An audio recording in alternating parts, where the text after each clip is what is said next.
new podcast, A Mick, a Mook, and a Mike, hosted by Billy O'Connor and Frank Pace.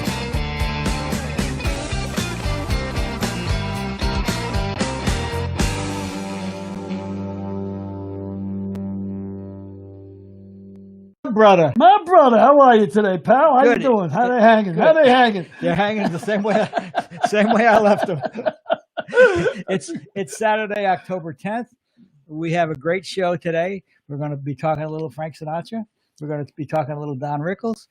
Before we get to our guest, Tony Opadesano, known as Tony O, I want to ask you a little about your experience in the saloon business, because Frank and Don were the ultimate saloon performers. And Sinatra definitely without a doubt the ultimate saloon singer. Him and Tony Bennett? Tony Bennett. Holy Anthony shit. Benedito, is that it? Anthony Benedito. Anthony Benedito, right? Yes. Tony Bennett and Sinatra were the ultimate saloon singers. My saloon was a totally different thing altogether. I was around in the 70s, early 70s. We did hardcore rock and roll, bust out joint. You know, when I first opened the joint, we built this beautiful joint, you know, and the big joint in Queens on Flushing. And I wanted to do jazz. I said, let's get the kids out. We'll do a nice, soft jazz club, you know, be nice, you know, keep the elderly people in. So my partner says, yeah, great idea. So we throw all this money into the club, and the first couple of nights we're there, all these people come in, they listen to jazz. Well, guess what? When people listen to jazz, they smoke a joint, they take a glass of wine, and they sip on the wine like this, and they listen to jazz, right? And then meanwhile, we're keeping all these kids out, and they're lined up to get in. And I said, look, screw the jazz. Let's go rock and roll or Irish music, anything. Let's get them drinking. We'll charge $5 a head at the door, and we'll bust the place out. We'll put 200 or 300 people in, and we'll be selling space. So that's what I started doing. But then, of course, when you got 300 or 400 kids coming into your place every night, you got a security problem. You got to make sure you got plenty of bounces. So it was costing me $500 or $600 a night for bounces. I said, screw this. I got the biggest. I got smart. I had Buffalo, who was the biggest guy. I mean, he was my main man. I used to pay him. And I just take out all the big, gentle giants I see who used to come into the place, and I give them free Poets Staff shirts. Mm-hmm. Right? So it cost me Poets Staff. So it looked like I had an army of guys working for me. Of course, the guys always wanted to wear the shirt because they figured they get laid because they were Poets Staff, right? So I had all these big guys walking around with Poets Staff, you know? And then it only cost me the one bouncer. So I cut the tab on that. That's great. So how much money were you making in your heyday? Oh, I guess in the heyday I was making, you know, back then, which was 79,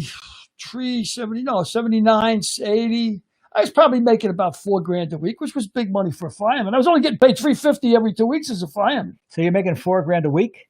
Yeah, about $4,000 a week. And how much would you spend gambling? Forget about it. You know, the Romans have a great saying. The Romans say, those whom the gods would destroy, they make successful young. I couldn't even handle holding the bar. I mean, I was putting it up my nose. I had to cook a lot of girls. It was like, forget about it. I mean, you know, I was a mess. I was worse gambling, you know. But, yeah, but I had a lot of fun. I mean, I had a lot of fun.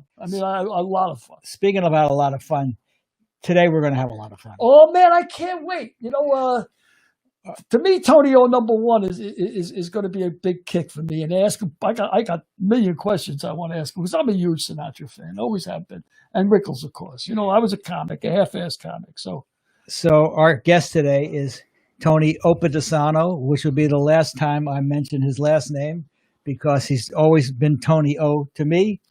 He was a Frank Sinatra confidant, a road manager for Sinatra, road manager for Don Rickles, the author of a new book, Sinatra and Me in the Wee Small Hours by Simon & Schuster, will be out in May 2021. Welcome, Tony O. Thank you. Nice to be here. An honor for me. Pleasure's mine. So You want to start? You have so many questions. Yeah, I got.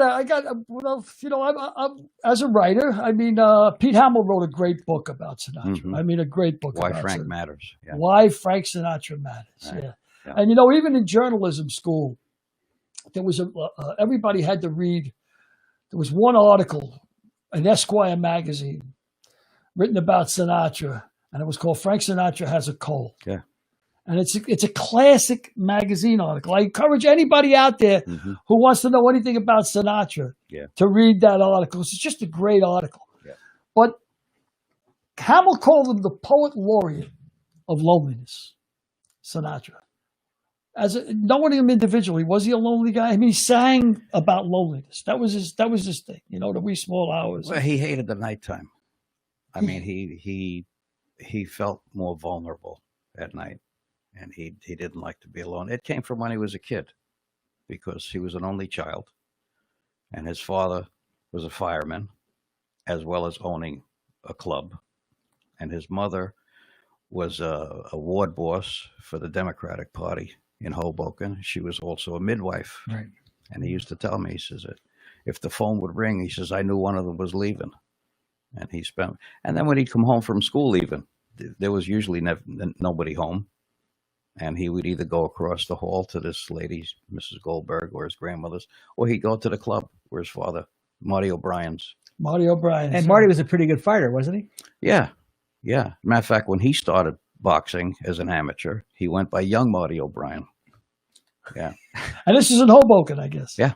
Back in Hoboken. Back in Hoboken. And Dolly was his mom, right? Natalie, but she went by Dolly. Yeah. She was tough. She was tougher than both of them put together. Wow. Yeah, she was a character. I never had the good fortune of meeting her. The night I was supposed to meet her is actually the night that her plane went missing, and we found, Frank found out that she had passed it. They crashed into a mountain. Yeah, that broke him up, didn't it? He was a mama's boy, right? Oh yeah, well, absolutely. I think all Italians are to an extent, no? To an extent. Yeah, well, that's who the boss is. Everybody knows that. Yeah. Yeah. Yeah. It's most Italian husbands say, "I'm the boss, and I have my wife's permission to say that." Yeah, we had Joe Swick on, who was the director of My Big Fat Greek Wedding, and that's one of the lines in My Greek Wedding. He says, "I'm the head of the family," and his wife says, "But I'm the neck. I turn the head." So before we continue, in honor of the day, I got to reach The horse's head. Oh, now that's a lid. Oh, nice, nice. Oh, I guess I can't. Now that's a lid.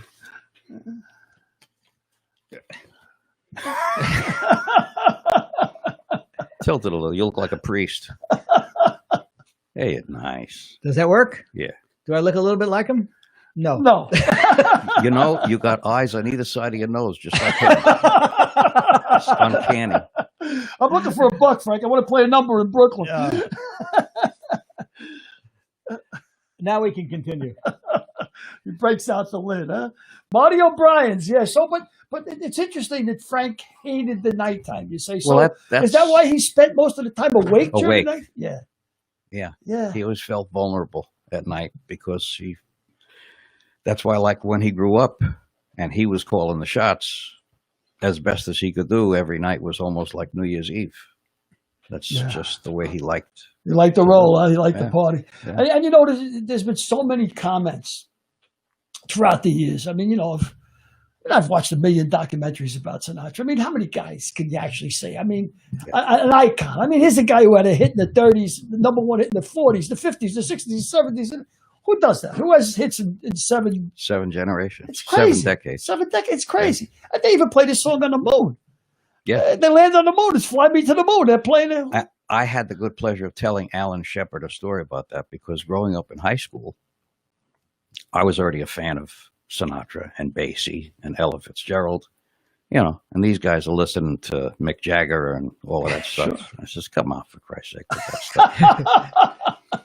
So when that happened, when they played that Fly Me to the Moon from the Moon, I went into school. The next time I was in school, I said, did you hear the Mick Jagger song from the...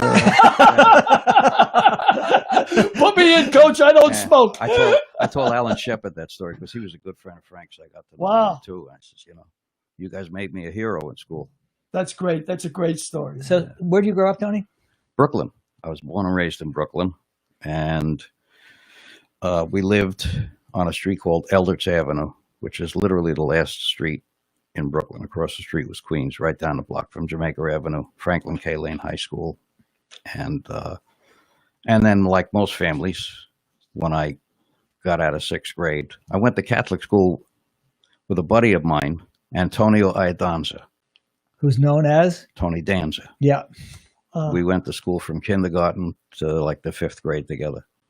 And then we moved to Franklin Square, Long Island, right next to Elmont. And I went to high school in Floral Park, Sewanaka High School. And when I graduated from Sewanaka, then my father bought a house in Ronkonkoma. And then when I left to come to California, he moved to Mastic. And I used to tease with him. I says, Dad, you keep moving east, you're going to have a British accent soon. So when did you, you were playing Vegas in a lounge act? I was working. And Frank saw you there. How did it? No, that come I about? actually met Frank. I'll back up a little bit.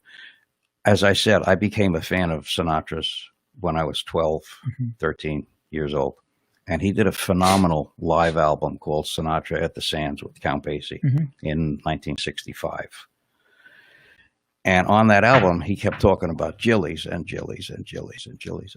So when I got old enough to start playing clubs, which... You were a piano player. Back then, piano, guitar, yeah. Back then, you had to be 18 to work in a club, but I had a guy that made me, phony ID. They were checking library cards. So I was 17 and I had a license, because back then the only people that had a picture on the license is if you were a chauffeur. Right. And so I had a license that said I was 18. So I started playing clubs when I was 17. As soon as I started going into the city, I got to check this place out. So I found Jilly's on 52nd Street, right next door to what then was the Alvin Theater. Now it's the Neil Simon Theater, the show that Cher's life story was playing right there. And I walked in, and I was always in a tuxedo because that's the way we worked back then.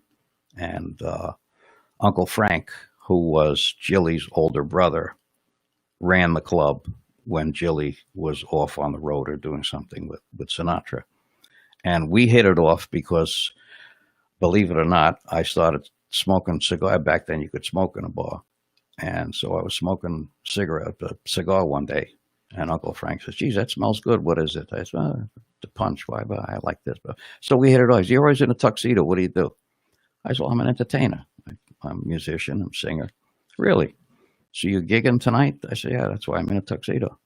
He said, well, why don't you come back and sit in with the guys? I'd like to hear you. Wow. So later that night, I went back and I sat in. It went well. He said, I got to introduce you to my brother. Okay. So maybe 4 months later, Jilly was finally back in New York. And he lived upstairs. He had an apartment above the club. And Jilly, I don't know if you guys are aware, but Jilly also was an amateur boxer. And he had a detached retina. So one of his eyes looked this way. One was this way and the other one was that way. So he finally comes downstairs the night that I'm supposed to meet him. And the joint was packed, 3 deep at the bar. And he comes downstairs and Uncle Frank says, Jilly, come here. There's a guy who wants to see you, and I want to introduce you to that kid, Tonio Pedisano, I was telling you about. And so I have my back to the bar, and he's facing the bar, and there's another guy on the other side of him. And so he says, so how you doing? And I'm sipping my drink. And he says, you working, or what are you doing? What?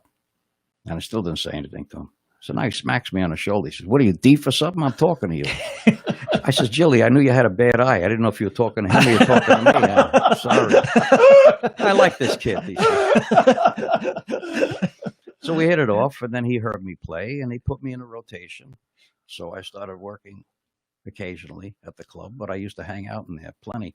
And about maybe 9 months or so into me developing a relationship with Jilly, he says, I got to introduce you to the old man. I think you guys would hit it off. And Frank was just coming into his self-imposed retirement in the early 70s.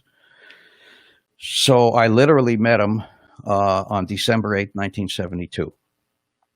I had just turned 21, and it was 4 days before his 57th birthday is when we met. And we were working, I was working at another club, and then I came over Frank Jr. was working at the Rainbow Room, and he had flown in to see his kids' show. And so I went, I got done early, and I went over to the Rainbow Room. And I had paid the guy in the afternoon to save me a seat. Well, when I walked in, he brings a table through. So much for being inconspicuous. I'm the only guy in the audience in a tuxedo. Well, he saved you a seat. No, Saved you the he table. saved me a seat, all right. So, and it's funny because Frank Jr. was on stage, and Larry O'Brien, trombone player, was his band leader. I knew Larry from doing gigs out on Long Island. So I sit down, and it's like all of a sudden the focus is now on me. And I ordered a drink, and Frank Jr. starts to sing one of his dad's tunes, and the audience applauded wildly. And he says, "I'm glad that you reacted like that." He says, "Because you're closer to Frank Sinatra right now than you know." And he glanced over at his father, who was sitting just outside. Wow. And Frank gave him one of those looks. And he said, "No, ladies and gentlemen, this is Dad's tuxedo. I borrowed it." Yeah. So he got out the back door. That's how he got away with that one. And later that evening, as the show ended, they were sneaking out through the kitchen, and Jilly says, "I'll see you over at the joint." So I went back over to the club, and maybe an hour later, there's a ruckus, and The man himself. here he comes. And Now, for those in the audience, Chili's was, he was very close to Jilly as a friend, right? But Chili's he did most of his drinking, that and Toots Shor's? Toots Shor's, Danny's Hideaway, but Jilly's was the place where he would end up ultimately, no matter where else he was in the city. That's where he would end up, because Jilly befriended Frank when Frank's career was in the toilet. And Jilly was a man about town. And he was working at the Copa because of his friendship with the real owner, Jules Padell? no, Frank Costello. Oh, The real owner. The real owner. Frank Costello. The real owner. No, it's funny. I mean, when his career was in the toilet, loyalty, those guys kept him working. They kept him working in Chicago. They kept him working at the Fontainebleau in Florida until he, then when his career took off again, but he never forgot, and he kept working those places, even though they couldn't afford him, just to pay them back. I would guess that the Copa sort of was like Friday night was you brought your gumata, and Saturday night you brought your wife. Wives. That's right. It's the way it was, huh? That's the way it was. Yeah, but Sinatra, everything you read about Sinatra, of course, the legendary volatile Sinatra temper. But you don't hear enough about his generosity. Oh. I mean, the guy was, the stuff I'm reading about him, Lee J. Cobb. I put a lot of stuff in the book about that because he was very uncomfortable with that. He felt it's just the right thing to do. Always anonymous, yeah. Yeah. If I had a nickel for every time we'd go into a city and he'd read a story about someone that was down on their luck, and next thing I know, I'd be in a limousine with an envelope with 10 grand in cash. Tony, take care of that. Take care of that. Is your name so-and-so? Yes, this is for you. My God, who's this from? A friend. Things will get better. Amazing. Yeah. This is sort of like The Millionaire. I can't explain how it's happened, but it's sort of analogous to The Millionaire on TV, right? Kind of. An anonymous donor would give a guy $1 million and he'd change his life forever. He got very uncomfortable when people would say, Frank, I'll tell you a quick story about Harry Guardino, who was a good friend. And he did Harry a major solid. And so we were meeting up for dinner at Dominic's, a restaurant down in Rancho Mirage. And I says to Harry, I said, listen, don't lean too heavy on, he knows you appreciate what he did. That don't make him uncomfortable. Well, a couple of drinks into it, Harry couldn't help himself, and he kept saying, Frank, you don't know. Yeah, I know. Don't worry about it. But Frank. Well, ultimately, Frank said, all right, you know what? Enough about that crap. Harry said, what do you mean? He says, doing things for people makes me feel good, okay? So it had nothing to do with you. At the end of the day, I'm a selfish prick. It's all about me. Unbelievable. He says, now, what are we having for dinner? Yep. Unbelievable. That's the only way he Yeah, could but diffuse I it. read stories about Joe Louis, Sugar Ray Robertson, the people he took care of. Lee J. Cobb. I mean, he barely knew him. George Raft.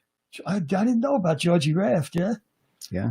What people don't know about Joe Louis, the boxer, is that not only did he get him the gig as the greeter at Caesars, I'm telling stories that'll be in my book, but so what?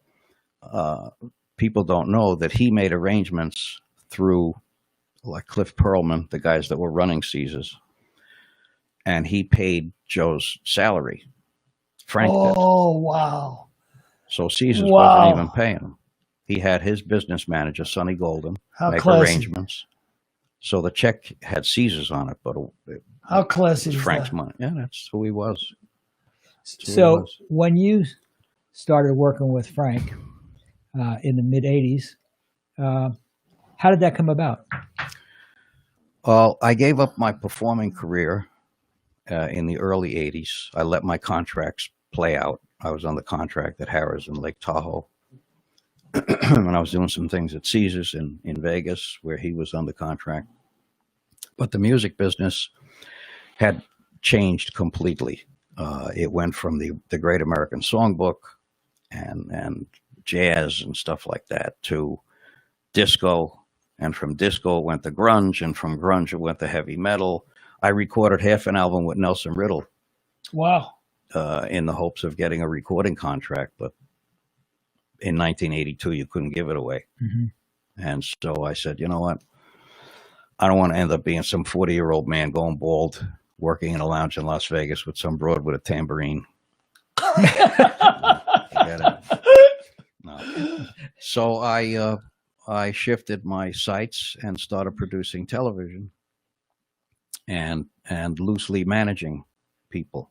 And my affiliation with Jilly continued as it did with Frank from 1972 Mm-hmm. all the way through that period. I moved to California in 1976 with a trio because the industry in New York was just disappearing. The nightclubs were closing. I had the good fortune of working the Copacabana in the lounge, and a lot of really great Joe's Pier 52, Jimmy Weston's, and a lot of the great clubs. But one by one, Eddie Condon, they were all folding. Mm-hmm. Jilly sold the club himself years later. He sold it, and it folded in 1980. So I moved out here because I wanted to work Vegas. I wanted to work Tahoe, and I got lucky and landed those gigs. And but when the business changed, I said, "No, I love it too much to you know." Well, a good friend of mine says, in order to be successful at the highest level, you have to know your own capabilities and your own limitations. He said, I realized that he used a baseball analogy, I was never going to make it to the major leagues.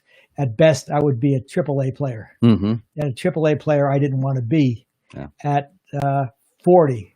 So at my 20s and 30s, I changed professions, and I just play on weekends as a hobby now.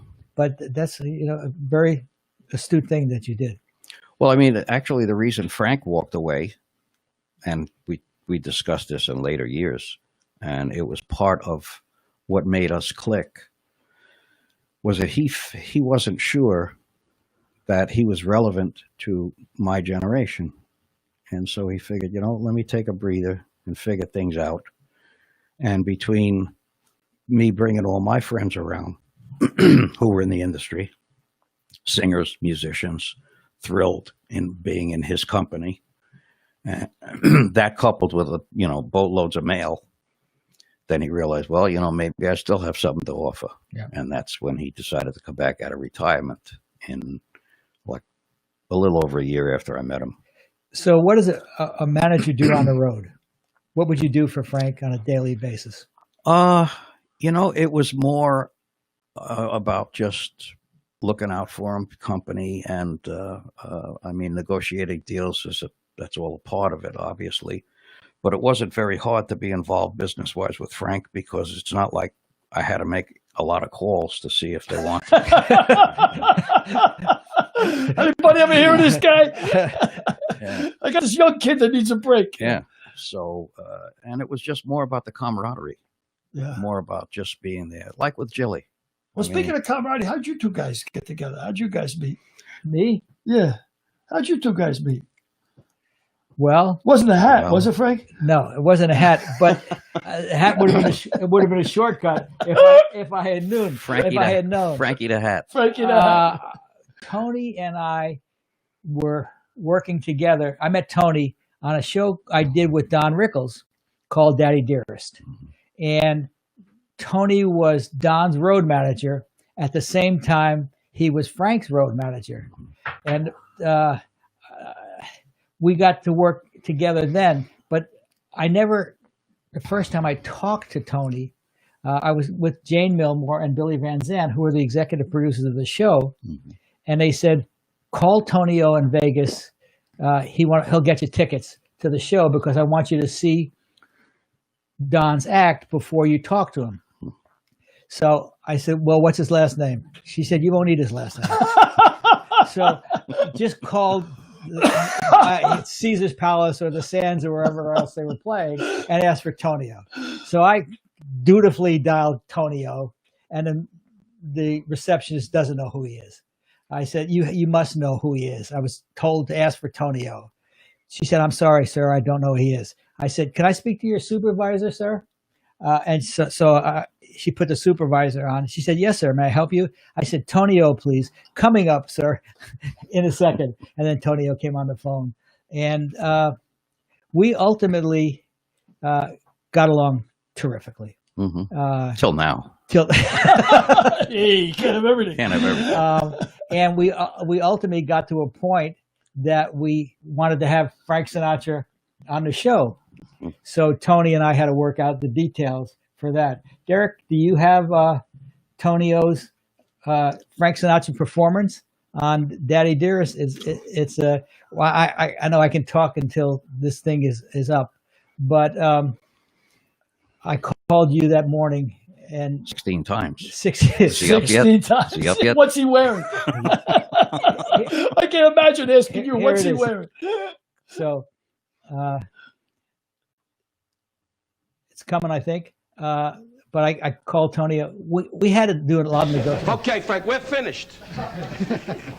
This is Mr. Sinatra. You might have seen him. Hi, I'm Howard Stone. Saw you last night. You were wonderful. Just wonderful. Richard Lewis. Where's Richard? Richard, rehearsing my line. You wore a tie for this bit? No, it has nothing to do with you, Frank. This is you're not even in this. You're just going to stand on the No side. shit. I I'm didn't just know going to that. throw the camera on you and hope to God that people remember who you are. Okay, Howard, tell him what you told me you were going to tell him. Change for another shot. No, Frank, you look perfect. You can wait, stay in your underwear. We don't care. Where are we? Okay, you're right here. Yeah. I want to get this. You do your line to the two. They'll walk into the shot. It becomes a three shot. You get a single of you. You'll do your line and then turn and we'll just walk out. Okay. Okay. We have a cue card Let's here. walk through it a little bit. Yeah, let's walk it. Okay. Okay, here we go. This is rehearsal. Please. Stay away from my wife. Okay. Rehearsal. Stand by.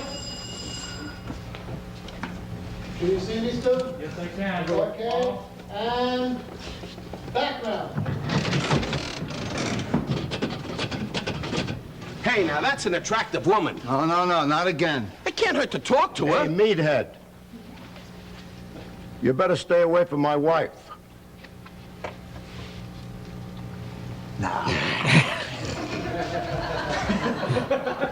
Jesus Christ, great. We have to do. And if you'll just turn and exit right here. Okay, I have to stay away from my wife. Yeah. Okay, here we go.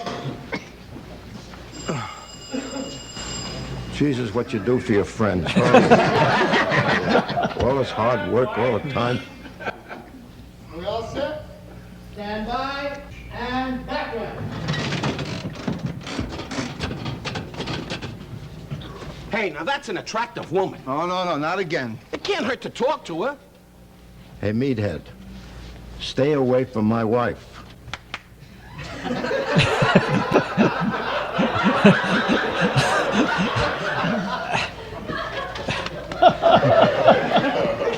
And clear. See you tomorrow.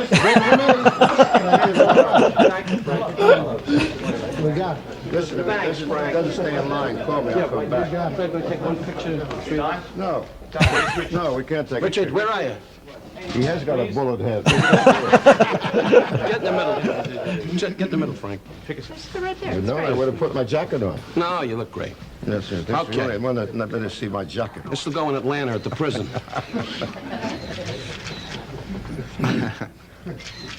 Hang on one second. You're making a movie, huh? Background, please, clear. It's a movie she's making.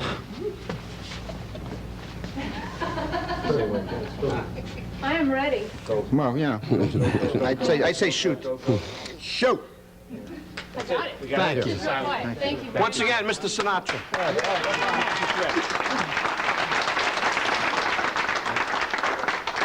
Do good. We'll be looking at it when you come in. Down to the with it. beach? You going to the beach? Okay, boss. You going to the beach now? I'm going to the beach now, yeah. Great. Enjoy. Give Some on them the beach, yeah. Right. This way, boy. Take I care. thought I could play one of the machines. Maybe And there was a younger Tony O, Much younger. right? It's a great outtake. Escorting- What a great outtake. Escorting him out. So, Tony, Yeah. I noticed in that take, your shirt is very similar to the shirt that Frank was wearing that day. Is that a coincidence? No. I did it on purpose for you today. I wore this. Why don't you tell me the This story shirt. of that shirt? Well, Frank, as I told you before, all his clothes were custom made. And he actually designed this shirt. The only thing he changed between then and this very shirt is that he hated long sleeves and he hated short sleeves. Long sleeves, unless you're wearing French cuffs and you're dressed up, he hated folding them up because they'd always used to fall back. As you notice, he was futzing with it. So he came up with this idea of a 3/4 sleeve. And this is, Guys were always pushing him up in them days. yeah, Always. right, yeah. So, See, and man of many talents. He designed his shirt. And he was a photographer, right? Sinatra was a yeah, photographer. Life magazine hired him to shoot the Ali Frazier fight at Yeah. Madison Square Garden. I Yeah. can remember having that Yeah. on the Life cover of Ali and Frazier. Yeah, And I finally had the brains enough to save it. It's probably worth some money. a little bit, Yeah. a little bit. So you're also wearing shoes that were designed by Frank Sinatra Yeah, and that- worn by Frank Sinatra. Yeah, these are made from a mold of his foot. But the story behind this, we were in Gothenburg, Sweden, doing a show, and no one told the catering staff that once Frank left for the stage, he wasn't coming back to the dressing room. And in their undying efforts to please him, I hear them beginning to play his overture, and I said, Frank, it's time. So he puts on his slacks because he never wanted to get creases in his pants in it, and the jacket, and I open the door to walk out into this arena, and there's a 20-year-old kid standing there with a vat of chicken soup, and he's face to face with Sinatra, and he drops it, and it hits the floor, and the soup and the noodles splash all over his tuxedo, and the kid turned white as a sheet. I took out a couple of $100. I said, just get out of here. Closed the door. Vine, his dresser, she got another tuxedo, and as he's changing, I'm looking down, and the boots were ulcerating. It looked like, ostrich skin. I said, Frank, you can't wear those on stage. Oh, she doesn't have another pair of shoes. I said, well, I have Italian boots. They're not custom made. I said, but I think they'll fit you. He said, well, let me see. So I took one of my boots off, and he goes, oh, that fits good. Give me the other one. Okay, so now I walk him to this arena. I'm barefoot. And he's on stage wearing my boots. Fine. During the show, she's back there with a dryer trying to get his back to normal. We get on the jet to fly back to Germany, where we were based. We switch shoes again. 5 weeks later, I finally get back to my condo in Toluca Lake, and there's a big box there from Sinatra Enterprise. I said, what the hell is this? I just spent the last 5.5 weeks with him. I open it up, note from him. Thanks for the loaner. And he gave me 3 pairs of black and 3 pairs of brown of his custom-made boots. Man, he dotted all the I's, huh? He never missed a beat. He was that That's classy. the way it was. And I'm wondering, can you show me your right hand? Yeah, What's that pinky ring I see? that was his too. There's a story behind that. This is his family crest, and he used to wear this on his left hand from the mid-50s all the way up until when he married Barbara. Even though he was married to Mia, he didn't wear a wedding ring. But so when he married Barbara in 76, he took this ring off and he wore a wedding band, but he broke his hand doing Manchurian Candidate, and his hand was like that literally for the rest of his life. And so this ring wouldn't fit over his calcified pinky. So he had Bulgari make him a replica much larger, and he put this one away for safekeeping. And somewhere around 1994, we were down in the desert, as usual, and we were sitting out by the pool, and it was about 2 o'clock in the morning, sitting drinking Jack, and he was smoking his Camels, and he says, I got a favor I'd like for you to do me. Sure, okay. He says, I'll meet you in the theater. He had a freestanding theater on the property. So we went to the theater. He comes out of the house, and he's got this little valise, and he puts it on the table, and he says, this valise is full of things that I've been saving since the late 1930s, and it predates my relationship with Barbara.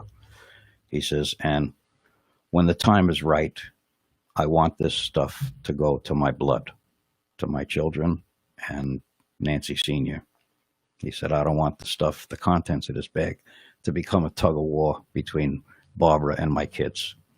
I said, okay, I'll take care of it. And he was taking it out item by item and describing what it was and how it came to be. Everything from a plastic kazoo that Nancy Jr. gave him when she was a little girl, to a diamond-studded watch, the map of Sicily, that he got from some businessmen in Chicago, to a gold medal from Golda Meir for what he did for the state of Israel before they were recognized as a state of Israel. He helped get them a lot of money. That's a whole other story. So I said, fine, I'll take care of it. Don't worry about it. He says, you know, you're like family to me. He says, and I want to prove that to you. I said, Frank, you know, no, please let me. And he takes out this little box and he says, here, this is for you. And I said, may I? I say, yeah. I open it up and it's this. He says, you know, that's the original. He says, because, you know, I broke my hand. I said, yeah, you and Henry Silva got in that karate fight. Yeah.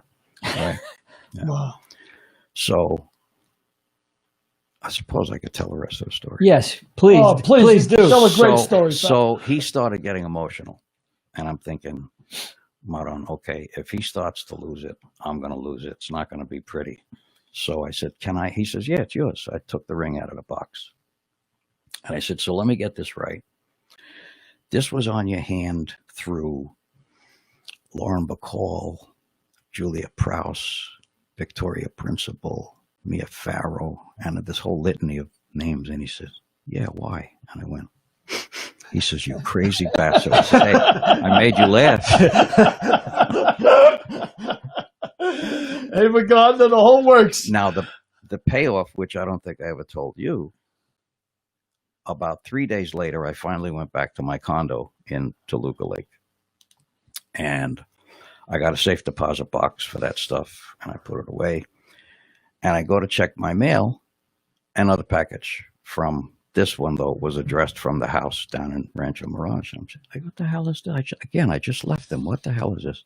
And I open it up, and there's a note. Tony, this is for you. There's no discussion. Love, Frank. And he lamented that I gave up my performing career too, because he actually was a fan of my singing and my musicianship. So I open it up, and it's a gold record. And I'm thinking, he's still trying to prove to me that he appreciates this little favor that I'm doing for him. And when I looked closer, not only is it a gold record, it's his gold record of My Way. Wow. Okay. Knowing that I would never be able to earn one of my own, he sent me one of his. Wow. Okay. Wow. So I pick up the phone, and I call a private line at the house in the desert, and Vine picks up the phone. It was like 3 PM. And I said, is the gorilla up? She says, yeah, he's having his breakfast. Why? I said, tell him I'm on the phone. I need to talk with him. So she pulls the phone away from her ear, and she says, Mr. S, yeah, Tony O's on the phone. He wants to talk to you. And I hear Frank chuckling, and then he says, pardon my language, tell him to read the fucking note again. And he wouldn't talk. He wouldn't come to the phone. What a guy. He didn't even want to hear it. No. Oh, well, thanks. What? Can you tell me your favorite Sinatra song? Probably his, which was Laura. Really? Really? Laura. Because I was going to ask you what was his. Laura. Yeah. Wow. And Nancy with the laughing face, that was about his daughter, right? That was about his daughter. And what people don't know is that Phil Silvers is the guy that wrote the lyric to that. Phil Silvers, Bilko. Bilko wrote that. Uh-huh. One of my favorite all-time shows. By the way, Derek, Bilko was a famous actor in the 50s. Phil Silvers was. Phil Silvers. Sergeant Bilko was a show about a con man. I loved it. I loved it because he was a con man. It was the man best. after your own heart. Oh, I loved him. Well, he and Phil Silvers had quite a history in World War II because Frank could not go into the service because he had a punctured eardrum. He actually did a bunch of USO tour shows that very few people know about. And he and Phil Silvers, they palled up to do that. They used to go to the store and buy the ugliest neckties you'd have ever seen and throw them out to the servicemen. Yeah. And they would wear it just because they got it from Frank Sinatra and Phil Silvers. Exactly. I had read that he wanted to go to Korea as well, and and they gave him some high horse shit about being a security risk or something. Well, he got into a little bit of a beef because they kept wanting him to play the Officers Club. He said, I'm not here to entertain them. I'm here to entertain the rank and file guys. If that's what you have me doing, I'm not going to do anymore. And naturally, they backed off. Naturally. Do you have any idea what Don's favorite Sinatra song was? That's a damn good question. Probably New York, New York. Is that right? I would think.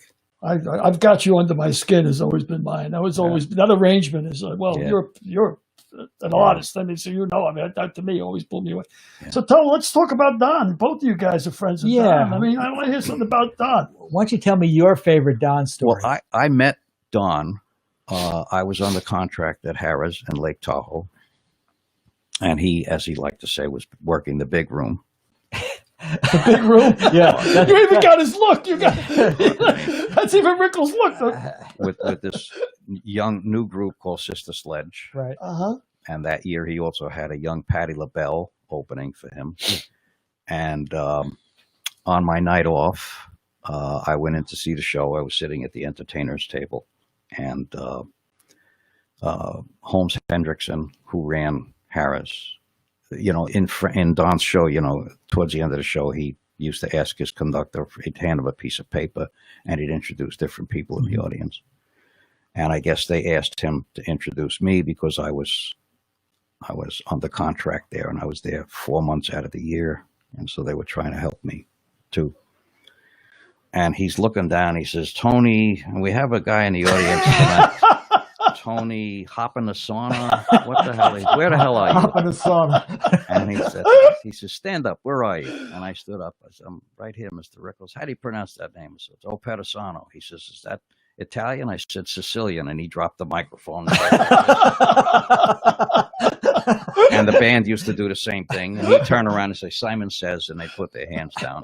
And he says, so I detect an accent. Where are you from? I said, Brooklyn. He goes, whoop, whoop, whoop, whoop.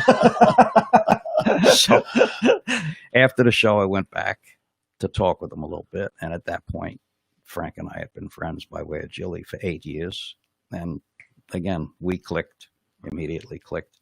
And we stayed friends all through that period of time up until Sinatra was on the contract at the Desert Inn. And it was going to be his 77th birthday. This is December 1992. Okay. And I said to Frank, so who do you want to have on the show with you? And I mentioned a comedian's name, I will not mention. And Frank said, if I want polite laughter, I'll hire Mort Saul. He said, I want someone that's going to create some tumult. He says, I got an idea. He says, how about Bullethead? Bullethead. And I said, well, if I think he's under contract at the Golden Nugget. I said, well, let me look. And he says, well, you asked me who I wanted. I told you, you do it. I said, okay. So got in touch with the people over at the Nugget because Steve Wynn was looking to close the showroom because when Frank left the Nugget and went to the DI, one by one, all the other performers left and went to the DI. And so conversation was had with Steve Wynn. It would be cheaper for you, instead of keeping the room open for the next 9 months so Don can play out his next 3 engagements, why don't you buy him out of the deal? And the deal was made. He's like, okay, what do I do next? I called Burton Cohen, who was the head of the Desert Inn, and I said, listen, Frank wants to have Rickles. We were able to get him out of his deal at the Nugget. What do you say you sign him here? And he says, yeah, we'd love to have him as part of the family here at the Desert Inn. How much does he make per show? And I added $5,000 on top of what he was getting to the Nugget. And he says, yeah, we could handle that. That's okay. He says, so we'll use that as a premiere and an announcement engagement that Don is now part of the Desert Inn family. So now I call Rickles.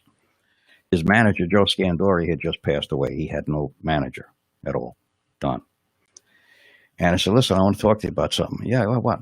I said, well, Frank wants to have you on the show with him for his 77th birthday. They're making a big deal. All the magazine shows are flying in from Los Angeles and blah, blah, blah. He says, yeah, but I'm under contract at the Nugget. I says, well, not if you don't want to be. What do you mean? I said, how about if you get 75 cents on a dollar not to play there anymore? They're going to buy you out. You're kidding? No. And then what? I said, well, the Desert Inn wants to put you on over there to be part of the family. Really? I said, yeah. How's it feel to make $5,000 a show more than you were making at the Nugget? Jesus Christ. Oh my That's God. great. Oh. So that's how it started. And about a month after we did that engagement, he calls me up and he says, listen, I know Frank comes first. And I said, no, Frank, first, second, and third. And he laughed. He says, so how would you feel about working with me too? I said, I'm flattered. I'm thrilled. I'm honored. You know, and at the time I was doing some things with Elliot Wiseman. And because as long as Frank was working, I wasn't going to go on the road with Don. And so Elliot's son used to go, and I'd take care of everything by phone, and then Elliot's kid would go on the road. And he's now managing Joe Bonamassa. That's how it started. Wow. With me and Don. So you were his manager, pretty much became his manager. You did his booking. Technically, I was his road manager. Eventually, I became his full-time manager. I can hear him saying, Jesus Christ. Jesus Christ. Jesus Christ. Yeah.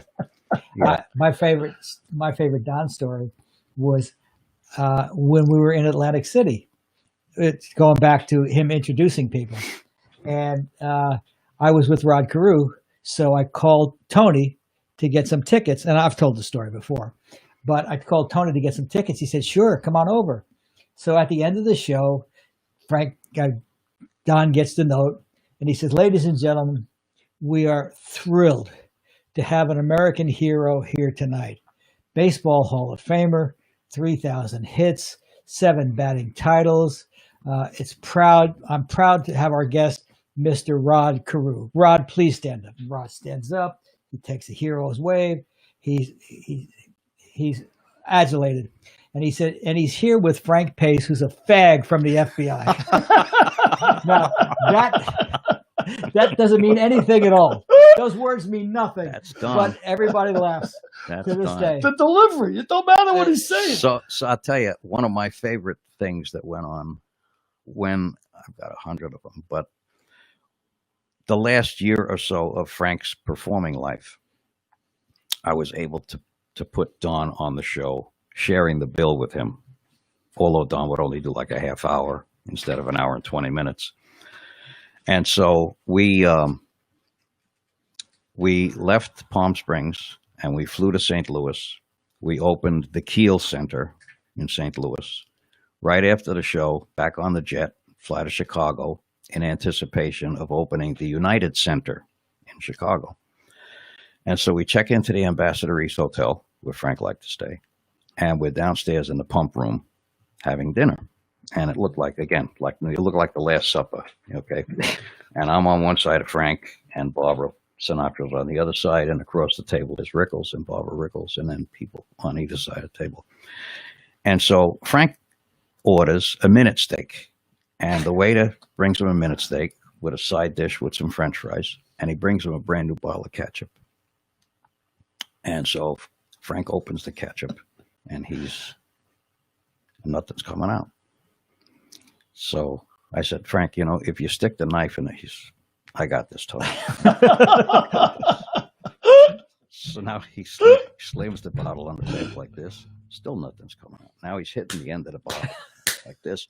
Everyone at the table is beginning to look at him.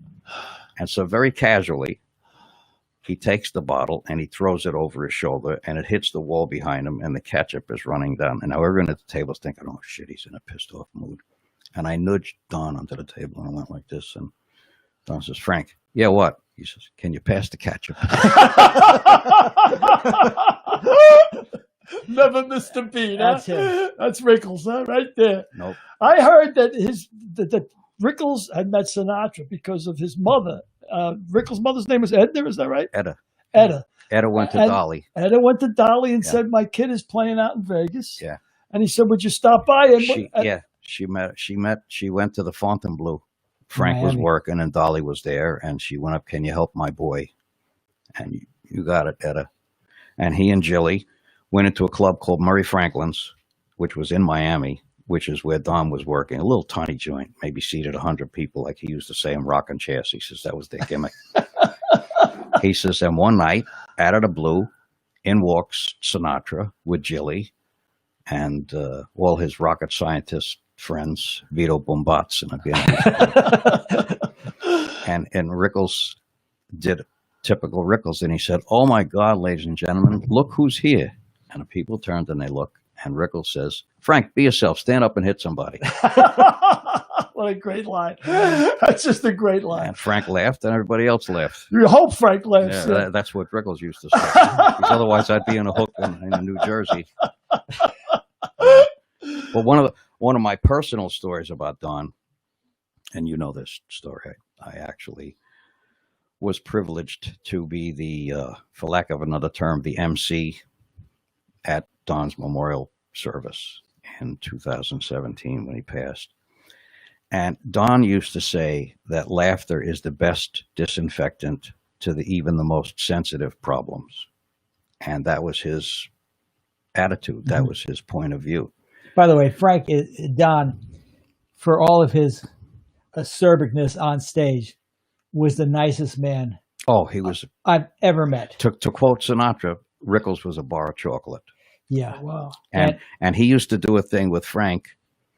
Frank would start teasing with him, and he never knew whether Frank was pissed off or just breaking his chops. And Rickles had this phrase that sometimes he'd have to say it 14 times to get Frank to finally start to laugh. Frank would say, "God damn it. Oh, God bless you, Frank. You stupid son. Oh, God bless you, Frank." Ultimately, Frank would start to laugh. Yeah, I said in the book that Don Rickles is maybe the only man that I met that never made an enemy. No. Everybody loved Don. Absolutely. Everybody loved Don. Absolutely. We'd walk through kitchens and people would run to say hello. Yeah. And of course, to be insulted by him was an honor. Well, that was an honor. An honor, As a sure. matter of fact, when we did the tribute to Don at the Apollo, there were a lot of people that came. Johnny Depp, I introduced Johnny Depp to Rickles at Sinatra's 80th birthday show at the Shrine Auditorium.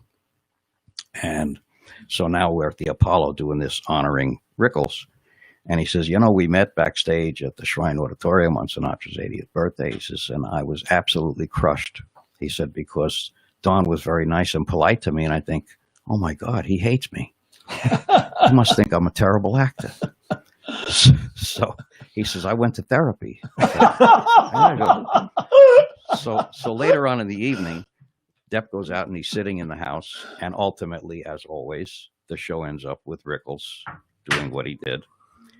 And he looked over and he says, so-and-so is here and so-and-so is here. And he's doing bits. And he says, and Johnny Depp is here. He says, and thank God he decided to wear some real clothes instead of that stupid pirate crap. And the camera turns over to Depp and he goes. So anyway, you tell that story about being a master of ceremonies at Don's. So we were on our way. I had him working, sharing the bill with Joan Rivers at the convention center in Atlantic City.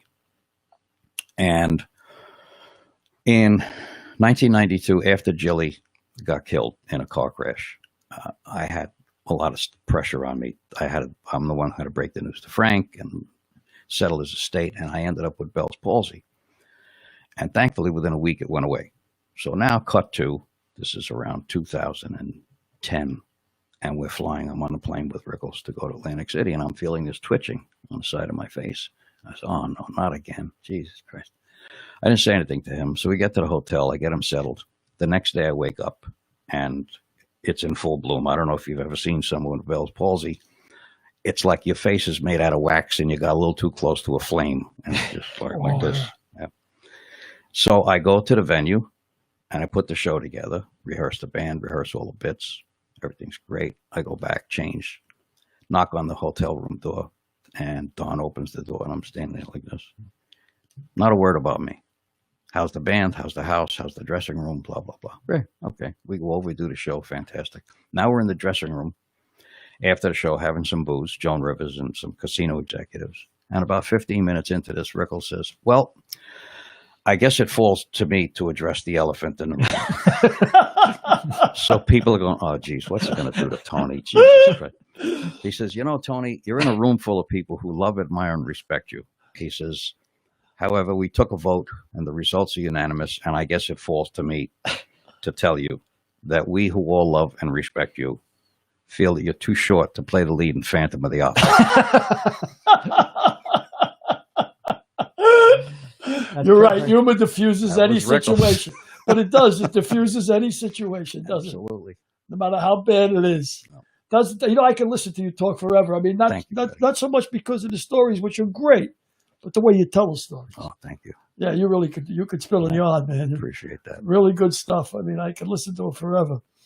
I heard Bogart's death affected Sinatra a lot too. When Bogey died, they were close. I guess. They were close. As a matter of fact, he had a hand in actually helping Humphrey Frank. Bogart. He was an actor of some note. He was a rapper, Derek. He was a rapper. Why did you say it? No, that's okay. So anyway, No, he actually had a hand in coaching Frank on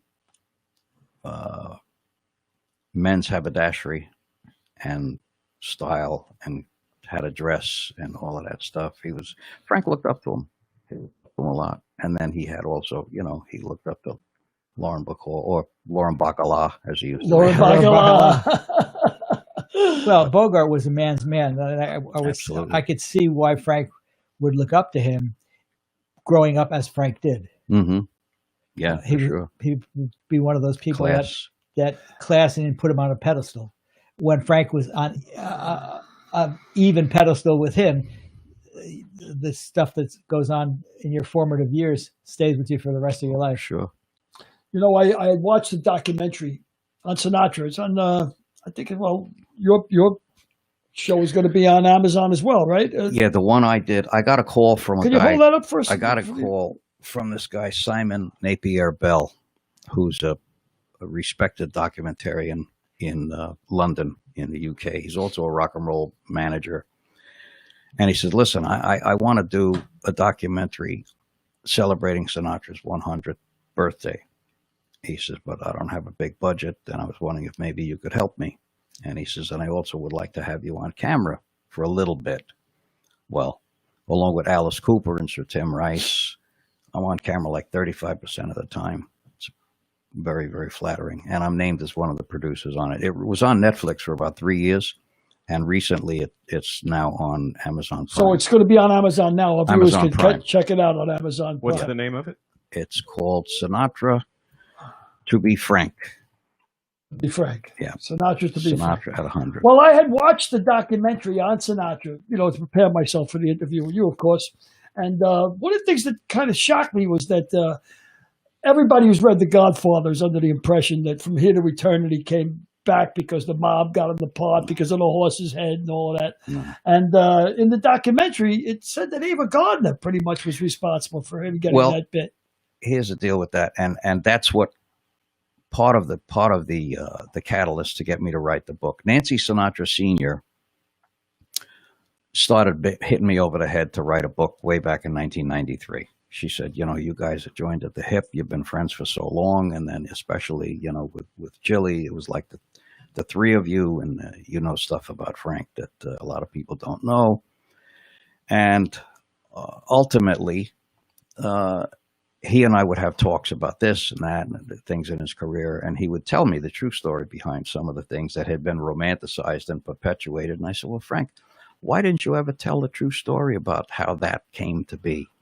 He says, hey, I learned the hard way. He says, I had to pick my battles with the press. He says, I could just picture me trying to explain something like me getting out of my deal with Tommy Dorsey, how it actually happened. And the reporter saying, yeah, Frank, nice try. He said, so I said, yeah, but Frank, the truth is the truth. He says, hey, you feel that passionate about it? You fix it. I said, I will. So, okay. The Tommy Good. Dorsey thing, of course, it was rumored that it was the mob that got him out of the. It was lawyers, right? It was an absolute financial deal. He was bought out of it. The big bands was beginning to wane, and they offered him the equivalent of what would have been $750,000 in cash in today's world. Wow. Yeah. So there's no. But it was that story is not sexy. As the mob, exactly, but see, got me out. Frank was really drowning because he was paying 33% of every nickel he got after he got out of the contract. He was paying that to Dorsey. He was paying another 10% to the attorney that drew up the agreement. He was paying another 20% to his new manager at the time. And then he was in debt to the IRS. He was literally paying out 93 cents on a dollar. And he was living on 7 cents on a dollar. He had a wife and 2 kids. That's better than Billy, because Billy was earning $1, and he was trying to spend $2. They had Frank by the Cayones. Me, when they bury me, they're going to bury me ass up so they can screw me into death, just as they did every day of my life. That's how they're going to get me, Frank. Ass up in the air. Here lies Billy O'Connor. Yeah, take a poke. The line forms to the left. So one of my favorite things about Daddy Dearest was after every show, we would meet in Don's dressing room, and we would polish up, me, Tony, and Don would polish up a bottle of vodka, and we would have pigs in a blanket. Oh yeah. If Barbara wasn't around, if Barbara wasn't around, she didn't allow Don to eat pigs in a blanket. But Don fucking loved those pigs in a blanket. He would gobble them up, and every night he would say, "Where's Barbara? Is Barbara coming?" He says, "Well, Barbara went home." He goes, "All right, I love her to death, but I love my pigs in a blanket." So Tony O, get the pigs. Go get them. He says, "Yeah, she's home. She's home, sitting up in our master bedroom with the jewelry, signaling ships." He said, and we live 30 miles from the beach. She was amazing. She didn't care if he drank vodka as long as he didn't eat the pigs in a blanket. As long as he didn't eat the pigs in the blanket. And he and Newhart were going on a cruise, and Don had she made him give up vodka, so he stopped drinking for a while. So they had to load non-alcoholic beer onto the cruise vessel for Don. That didn't last very long. Well, you know what happened? One night at the Desert Inn, they discovered that they thought Don might have diabetes. And so we were about to go to the Desert Inn. This is after Frank passed. And Don calls me up and he said, "I got a real problem." I said, "What's the matter?" He says, "Well, the doctors think I may have diabetes. And when I come back Monday after the gig in Vegas," he said, "they got to do a bunch of tests." And I says, "Oh, well, that's not a problem." He says, "No, the problem is," he says, "they don't want me to have any booze up there. None at all." I mean, he used to have 2 drinks in the dressing room. He'd have another drink in the wings. Harry, God rest his soul, used to come out on stage and bring him another drink. And then after the show, he'd have a drink. Then he'd take a shower. And then we'd go have dinner. Then we have dinner and drinks. Yeah. So I said, "Well, yeah, we'll work it out. Don't worry about it." So I got him drinking, like you were saying. I got him O'Doul's. So now he's doing the show first night. And there's a spot in the show after he used to do the Yankee Doodle Dandy bit. He would do James Cagney and he'd run off into the wings. And I'd be waiting there for him with a towel. And he runs off into the wings and he collapses in my arms. And he goes, "Oh, Tony, Jesus Christ, help me." I said, "What's the matter, Don?" He says, "I haven't heard my act in 20 years. I stink." That's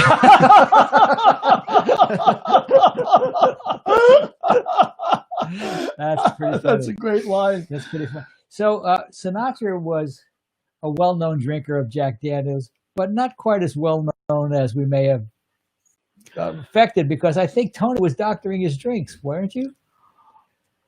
not doctoring them. I would choreograph them. See, like I used to do with Don on talk shows. I would have the stage manager bring me a cup, and I would fill it with ice and water, and then float the booze on the top and tell them, don't shake it. So the first thing you taste is booze. After that, it mixes together. You can't tell that it's watered down. So that's what I used to do with Frank's drink on the stage. I used to put it in the piano. Same thing. I would all water and Jack on the top. So the first thing you would taste was Jack. And ironically enough, Jackie Gleason is the guy that got him to start drinking Jack Daniels, believe it or not. That's the kind of drinks that Billy would serve at his bar too. He would float a little booze on the top of water and ice. Plenty of ice. That's one of the tricks in the bar business, just like McDonald's, and they learned it from McDonald's. The smaller the cubes, the more ice cubes you can get into the glass, the less booze you got to pour. You pour an ounce of booze into the old ice cubes that we used to get from the tray, it disappears. It looks like this. Sure. Everybody's going to bitch. Give me a shot, but you take the ice cubes that they have in McDonald's. The ice machine costs you more than the booze. I mean, the idea was to get the small ice cubes. Well, the first time I went to the house in the desert, Frank went behind the bar, and he puts 2 buckets on the bar with ice, and he's holding the Jack Daniels, and he says, I know you drink Jack. How do you take it? And I said, on the rocks. He says, what, are you trying to be a hero or something? I said, what? He says, try it with a little water. He says, it tastes better. He says, and you could get where you're going without getting hurt along the way. Hey, we could drink that stuff. We would drink. We killed a bottle of booze. We killed a whole bottle of Jack the night that Bill Clinton was elected. Yeah. We started drinking. We opened a brand new bottle at 9 o'clock, and by 2 o'clock in the morning, I was opening another one. Well, Don says that the proudest moment of his life was when Frank invited him to Ronald Reagan's inaugural. And he said that was the proudest moment of life because then Don roasted Reagan. Well, he thought he was kidding. Don was on vacation in Hawaii with Barbara, and Frank called him and he said, listen, I know you're on vacation, but I need you to pack your bags, you and Barbara, and come to Washington. He says, why? He says, because I want you to do the Reagan inaugural gala with me. So Don thought he was teasing, so he hung up. And Frank called him the next day. He says, so did you make your plans? He said, well, what plans? He said, I told you, you got to come to Washington. Yeah, but Frank, how do they feel about that? And he says, well, I already had that discussion. And what happened was when he told them that he wanted to have Rickles on the show. Oh, no. We can't do that. Frank says, hey, you don't have Rickles, you don't have me. Oh, well, what's he going to do? He said, whatever he wants. Mm-hmm. And the rest is history. Pretty much whatever he wanted. Yeah. That was a great show. And that was a 180 for Sinatra. I mean, because Reagan was a close friend. Is that why he went he was a lifelong Democrat? And he remained a lifelong Democrat. He said, but, sometimes the best man for the job may not be in your party. He says, you got to vote for the best man for the job. I mean, here's another quick story. He helped Reagan become the governor of California, he and Dean Martin. Okay. And so they were campaigning and they were doing a fundraiser at a big venue in Sacramento. And Reagan is sitting in the front row and Dean is on stage with Frank. And Dean says, Pally, do you think if he becomes the governor, he might give me a little present? And Frank said, well, what present? What the hell are you talking about? He said, something they ain't using anymore. He says, like what? He says, Alcatraz. Alcatraz? He says, yeah, Pally, it's something I've always wanted. A house on the rocks with water on the side. and of course, Dean Martin wasn't nearly the drinker that they played him out. He was a big golfer. No, right? he used to drink Martinelli's apple juice most of the time. Is that right? On television. Yeah, it wasn't until after his son passed that he started drinking solid. But yeah, his son, when I was in the World Football League in 1974, his son was a wide receiver. Really? And his son came into camp, and he was doing pretty well the first couple of days. The third day, they put on the pads, and the fourth day, I was driving him to the airport because when they put on the pads, they start hitting. So when he was driving to the airport, I said, Dean, you think that your dad would come do the national anthem for us? He said, my dad doesn't get off the couch for anything. But Well, the Arabs have a terrible, terrible curse, and doesn't sound that bad when you first hear it. It said, "May you outlive your children," It is and a it terrible doesn't curse. sound that bad until you think about it. And you talk about Dean Martin, and the same thing happened to Don. Right? Yeah. Don Yeah, Yeah. Larry. lost his son. Yeah, Larry died. and Larry was the sweetest, 6 years before Don. sweetest guy has ever lived. Also, like he didn't fall far from the tree. No. And my parents went through the same thing. My sister was killed in a car crash It's at an age, awful. And age did mine. 23. My parents did. My brother passed away. Yeah, at my 23. brother passed away too young, and he was a deep sea diver, and he died in a fire. And here I was a fireman in New York, and I said, "With the irony of God, I'll probably drown sometime. That's probably going to be my end." But I mean, it is the worst thing that could happen to a parent, and every parent's nightmare. Yeah. So why do you think Frank still matters? Because he was real.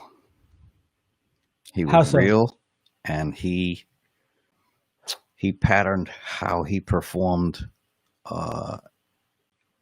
after basically almost being an actor. He said you have to approach every lyric as though it were a script. He says you're telling a story, and you have to find something like actors do within yourself that you can attach to that lyric.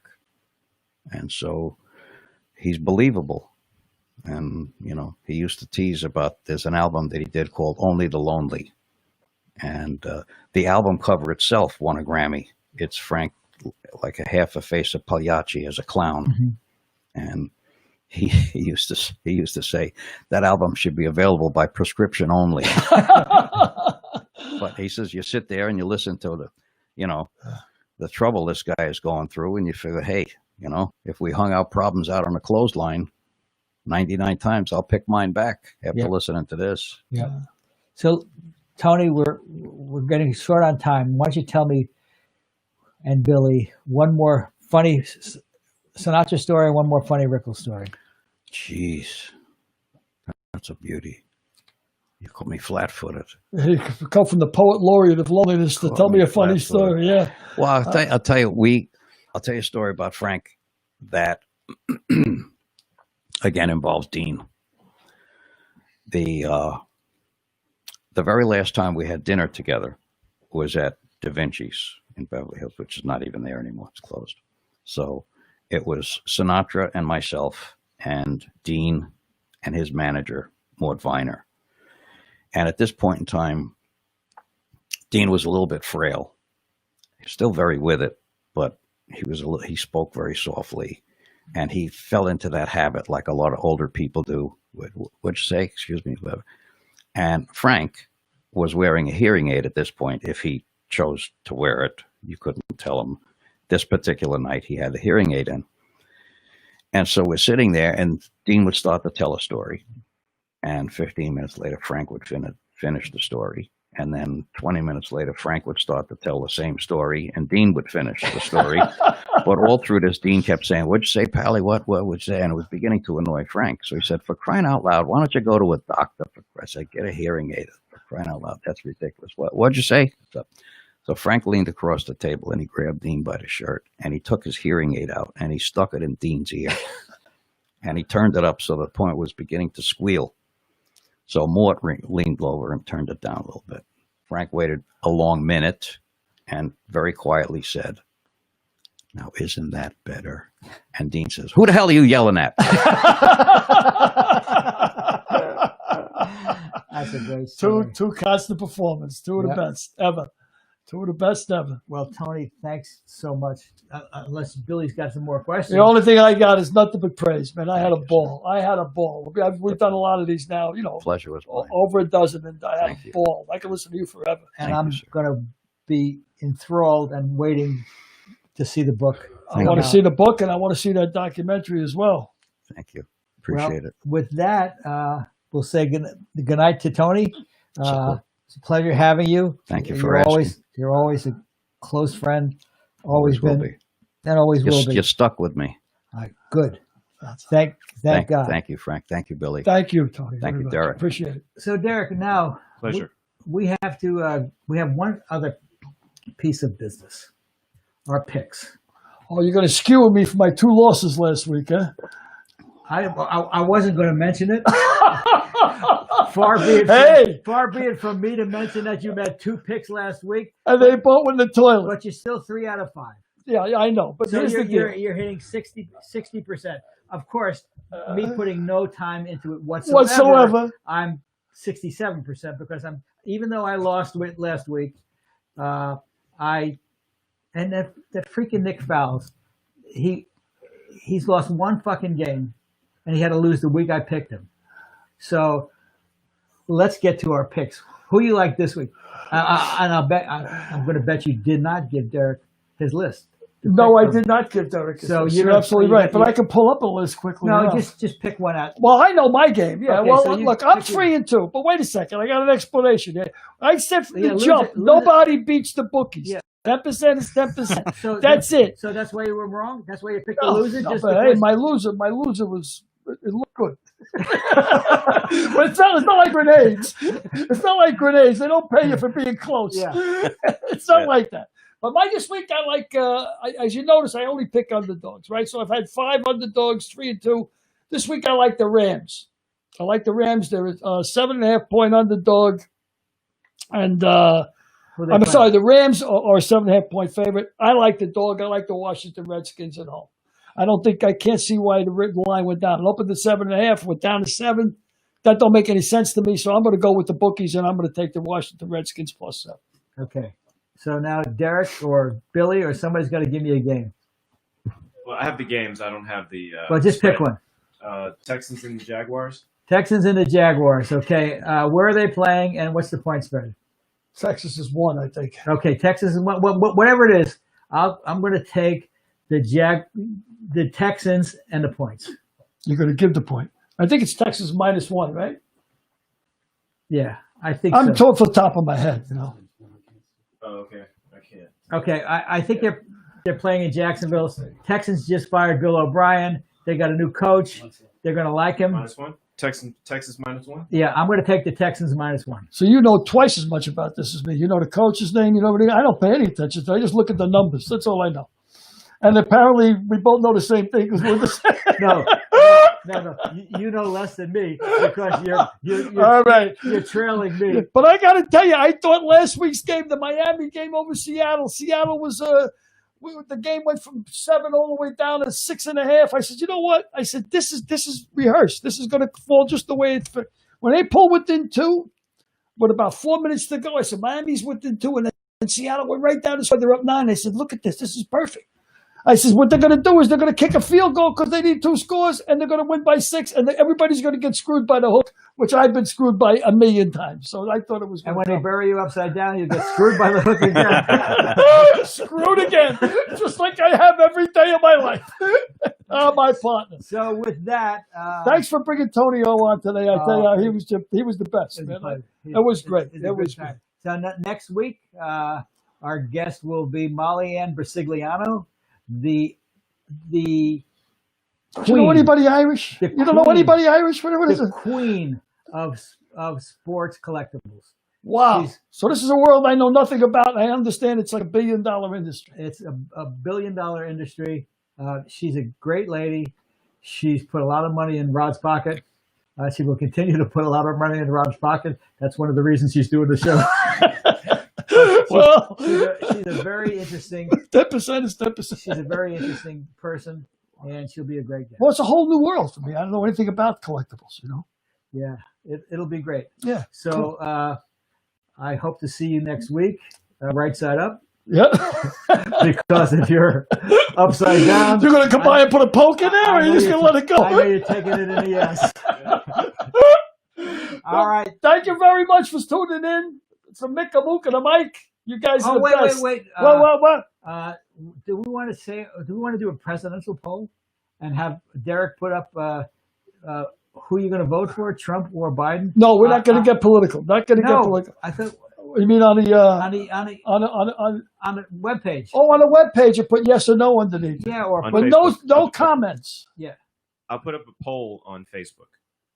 But just put Y or N. No comments because they'll be deleted. We don't want to hear the story. Just say who you're going to vote for, or put Trump or Biden. That's it. That's T or B. That's it. Just We Pick don't want one to hear box. why. We don't want to know your We don't story. care. We don't care. We don't want to hear. We don't want to hear none of that. Just T or B. That's the end of the ball game.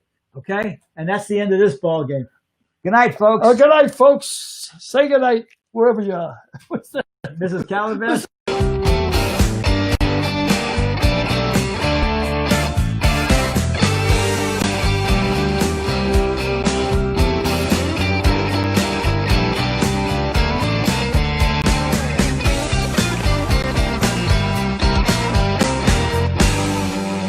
We'll see you next week.